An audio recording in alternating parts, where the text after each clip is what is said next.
L'ASBL Défendez-vous sans avocat vous explique comment constituer ce dossier de pièces en droit judiciaire.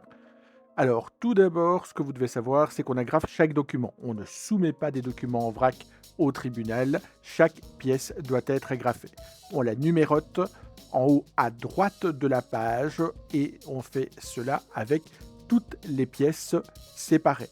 Éventuellement, parfois, on peut mettre un bar slash 1 slash 2 slash 3 au niveau des numéros de page, mais ce n'est pas indispensable. Bien numéroter les pièces en haut à droite, on peut éventuellement pièce 1, pièce 2, pièce 3, pièce 4, aucun souci à ce niveau, mais conventionnellement en haut à droite, c'est comme ça que le magistrat regardera votre dossier.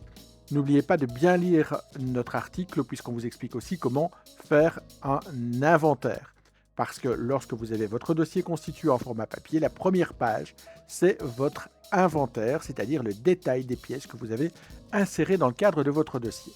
Vous prenez, vous ne vous compliquez pas l'affaire, vous prenez une grande page de papier A3 que vous pliez en deux, hein, ou éventuellement une page un peu cartonnée.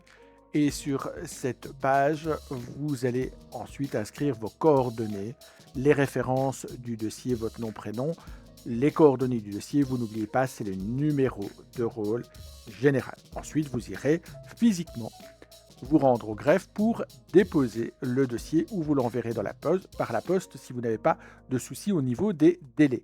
On n'oublie pas que c'est la date à laquelle le greffe réceptionne votre dossier qui sera déterminant et pas du tout la date où vous envoyez votre dossier. C'est expliqué dans notre article, on vous invite à le lire avec attention. Donc, vous avez votre farde avec vos pièces à l'intérieur, vous allez le déposer et le greffe va vous donner un récépissé.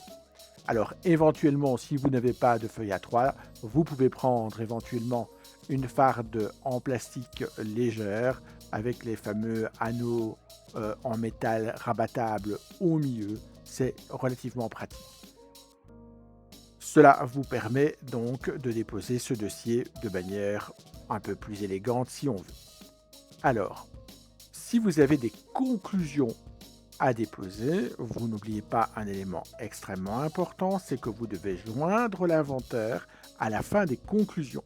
Ce sera votre mode de preuve puisque les conclusions sont déposées au greffe et on y trouve l'inventaire et cela prouve que ce sont les documents que vous avez communiqués à la partie adverse ou en tout cas présupposés comme tels.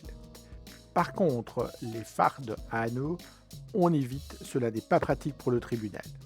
Ainsi se termine notre vidéo. Nous vous invitons à bien lire notre article de référence sur notre site et à nous suivre. Merci beaucoup.